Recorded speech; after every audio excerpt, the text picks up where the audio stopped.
Allow me to introduce the architect and driving force behind Singapore's dramatic emergence, a pillar of ASEAN and a true friend of the Philippines, His Excellency Senior Minister Lee Kuan Yew.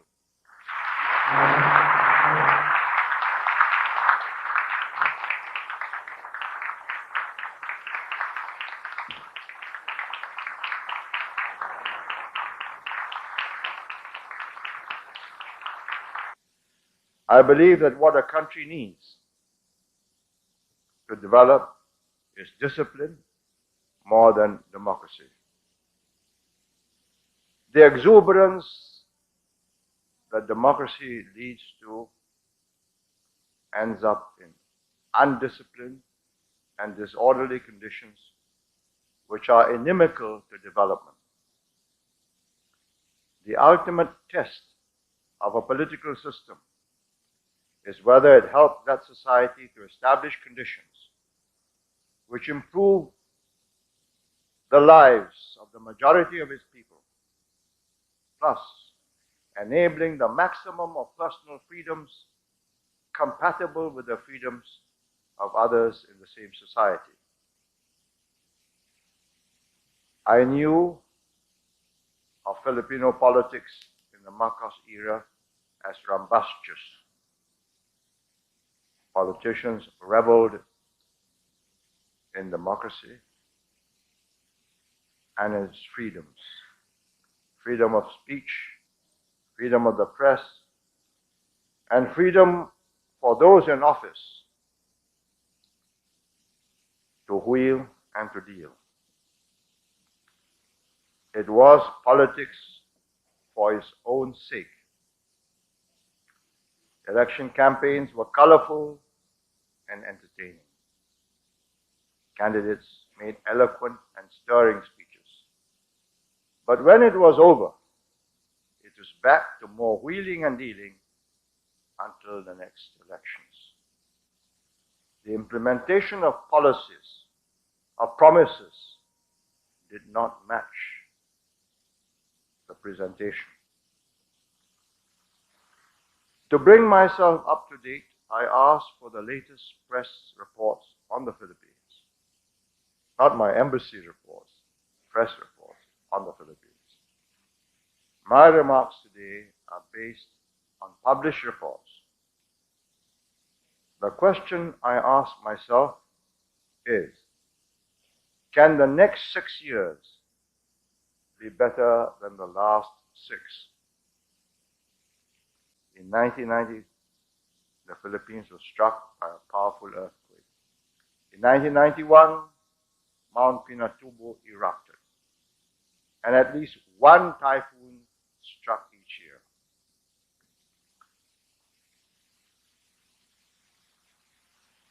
Let's look at the future. Whatever the misfortunes of the past, a fresh start has to be made, and the future can be better. If I were a Filipino, to cheer myself, I would count my blessings and start in a positive frame of mind. The Philippines is immensely better off than Afghanistan or Lebanon or Sri Lanka. All these three have been torn apart by strife and war, and the contending factions are still killing each other and inflicting more damage on their countries than anybody else, instead of repairing the harm already done. Now, unlike these countries, the Philippines can pull itself together and get on with the job.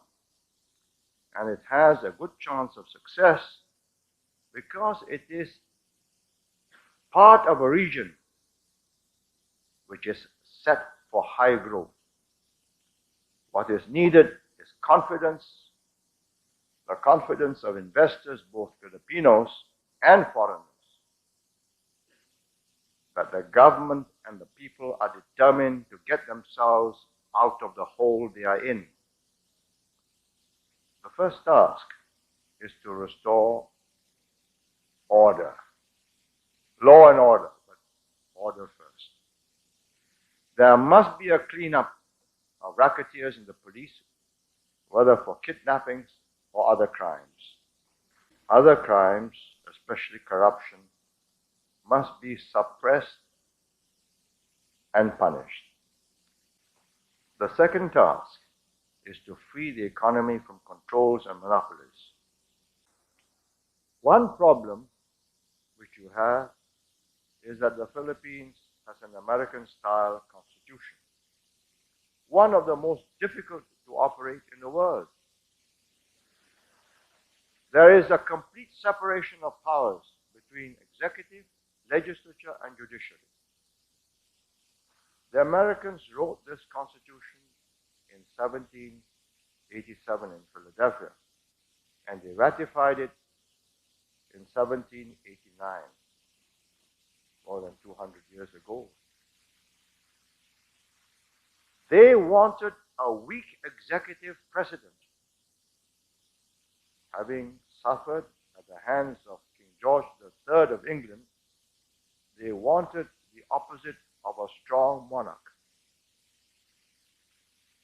But you are a developing country,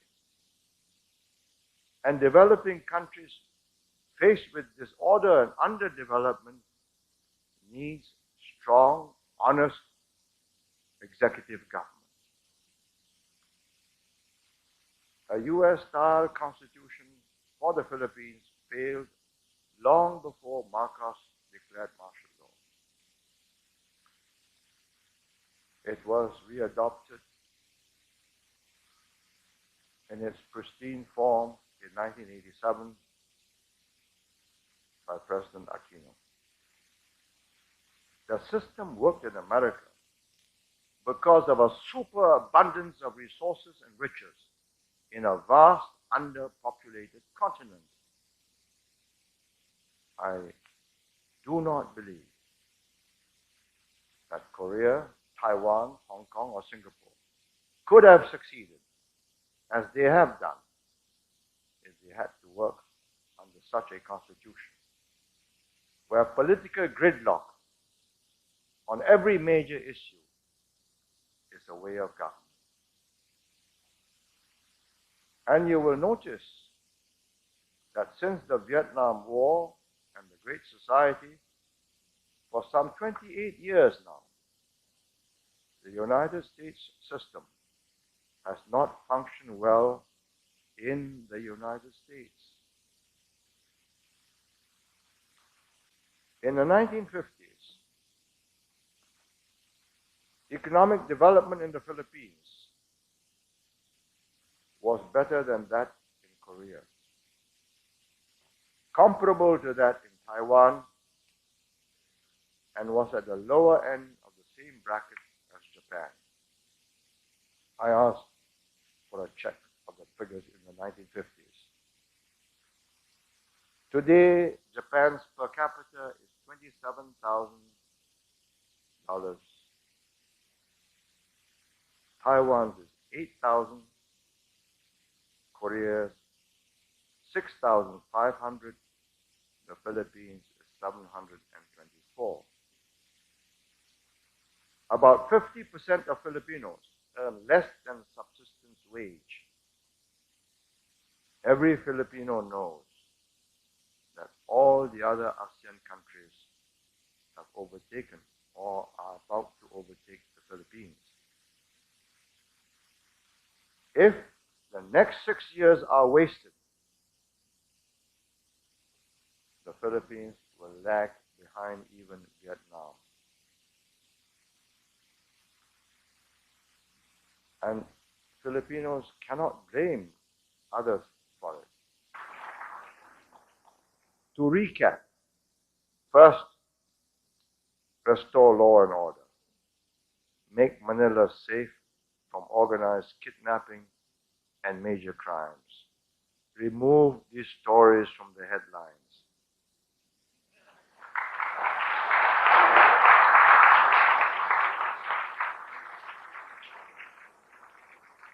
No advertisement in however prestigious a magazine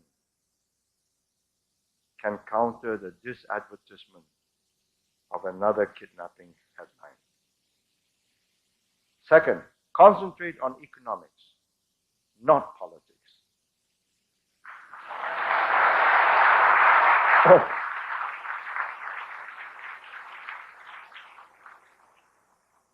Or more accurately, stop the politicking.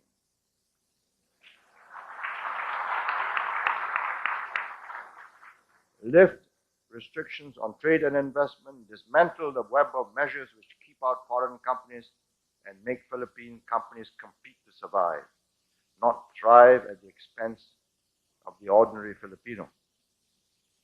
Third, build up.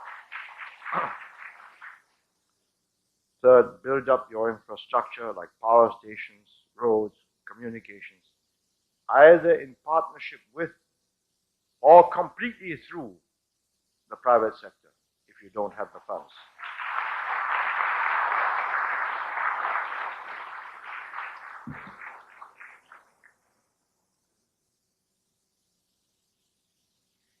In conclusion, I hope I have provoked you.